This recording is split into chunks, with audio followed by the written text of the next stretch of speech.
It's the 10th day of meditation.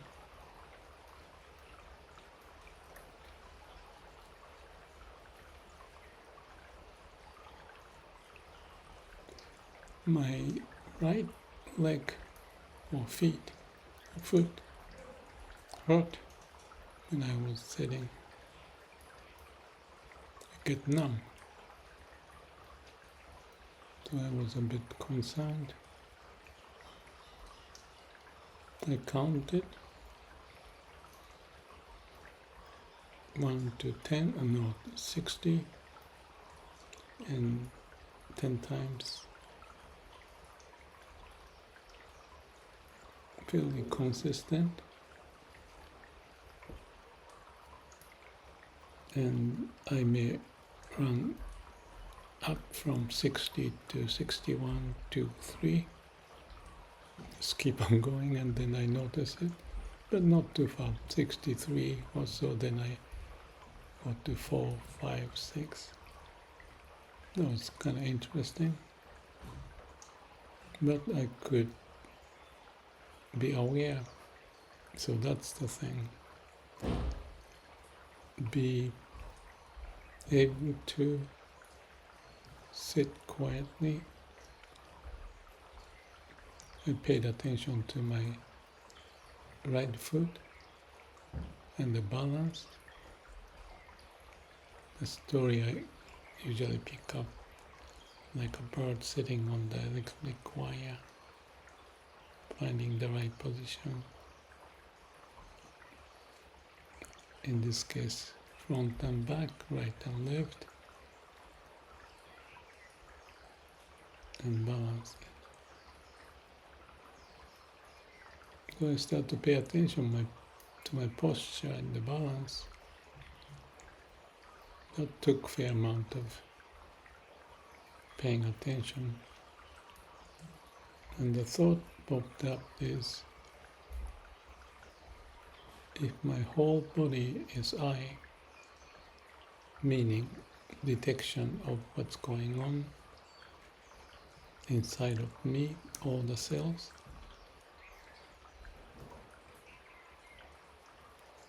almost automatically I should be able to balance out like the bird on the electric wire. And if I'm stiff or putting too much weight on one side, which can cause imbalance and the pain on my right foot,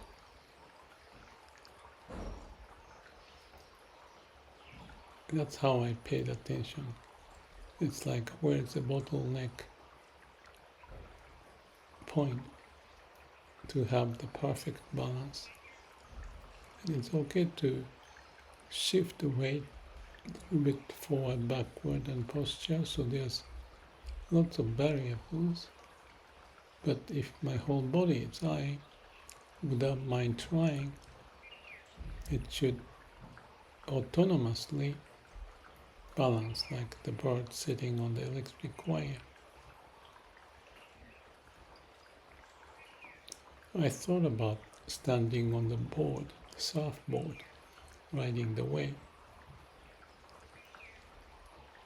It has more variables compared to sitting in zazen position, sitting meditation. So either case,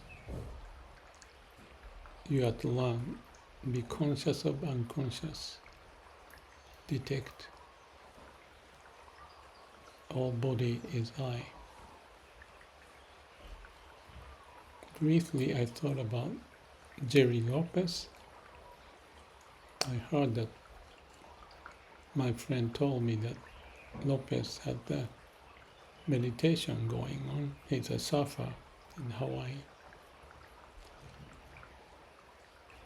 So, Ryota is his name. I met a couple months ago.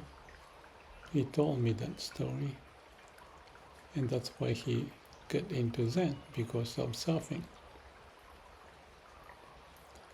Wherever you want to achieve certain things with your whole being,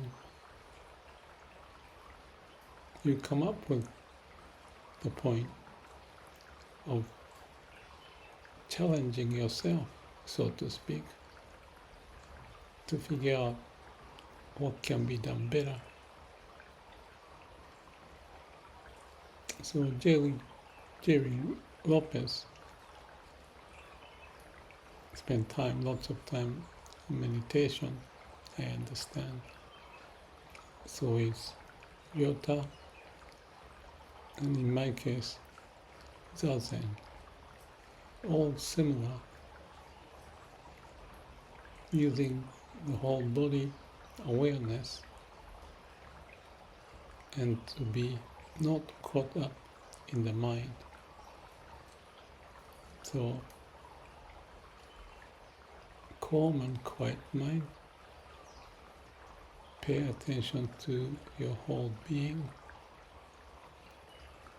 like a Vipassana, to notice all the sensation,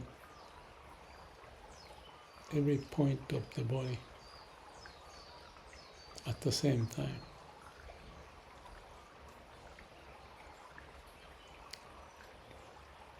It's an interesting challenge, and when you, let's call it master it,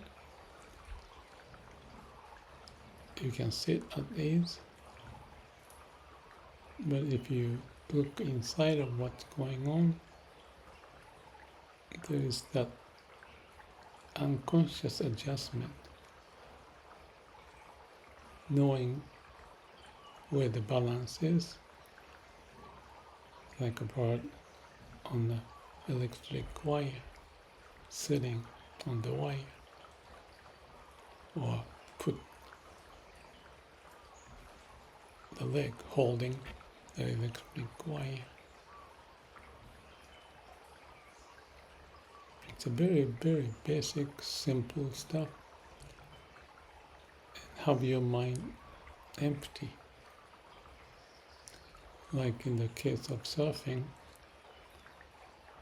if you think whether you should go to the right or left, the front or back, it's too late. It's like a swordsmanship. Your body has to be like all eye. And to be able to do that, it's intuitive. Become a bird in the case of sitting on the wire. But whether in Zazen or surfing, or if you extend that thought, even management, investment, painting, sculpture, walking and running, bicycle, be conscious of unconscious to find the right path continuously. Process is the result, and result is the process. You are in that state, absolute state of being, nature's way. Why I call it nature's way? You don't need a mind. It's like an intuition to pop up from somewhere. If you are caught up in the mind, you can't. So the principle is simple. It's doing it. To master the balance,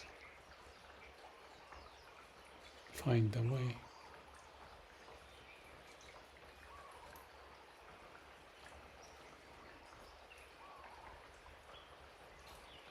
So maybe I'll talk about this one. Toward the end of the dozen, we have what's called the Four Infinite Vows. We say this 3 times. All beings without limit, I vow to carry over. Kleshas, that's delusion, but they call it kleshas here. Without cease, I vow to cut off. Dharma, gate, without measure, I vow to master.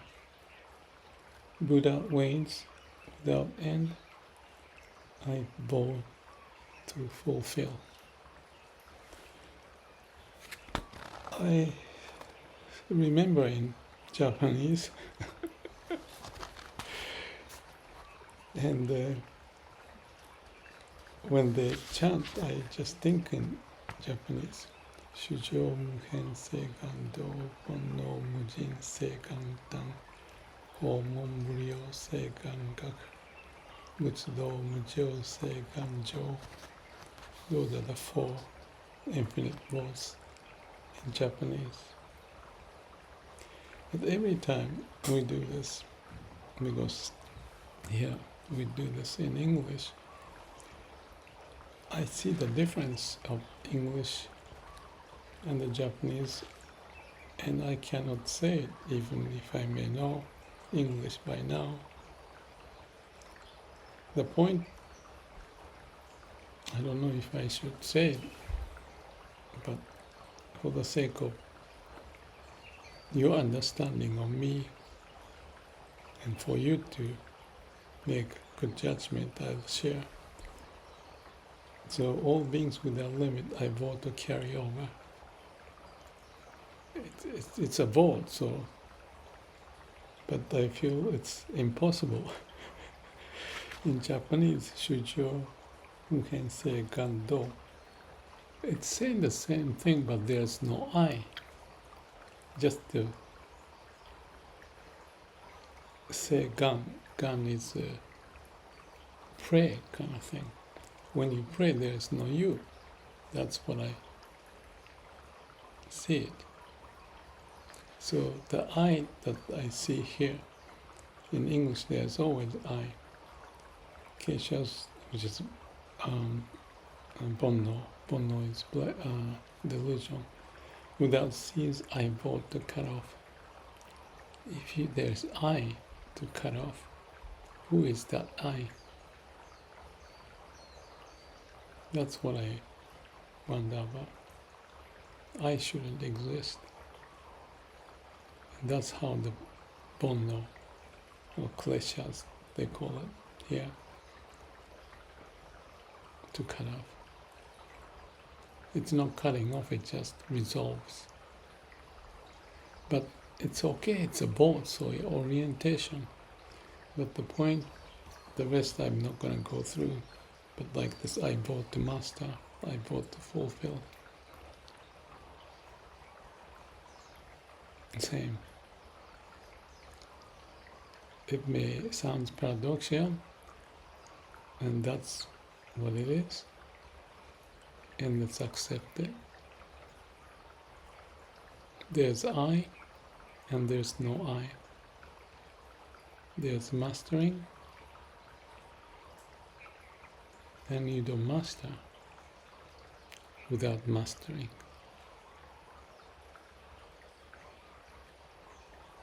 Let's think about the surfing analogy. You master without mastering. It's a continuous process.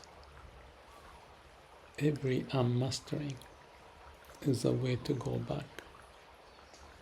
That's the continuous process and the result of how we do the surfing and to live life. I don't know if I said too much, but here is the moment to be sincere and truthful, and that's the way I see it. And I don't hang up on that, but I do hang up and then go back and forth.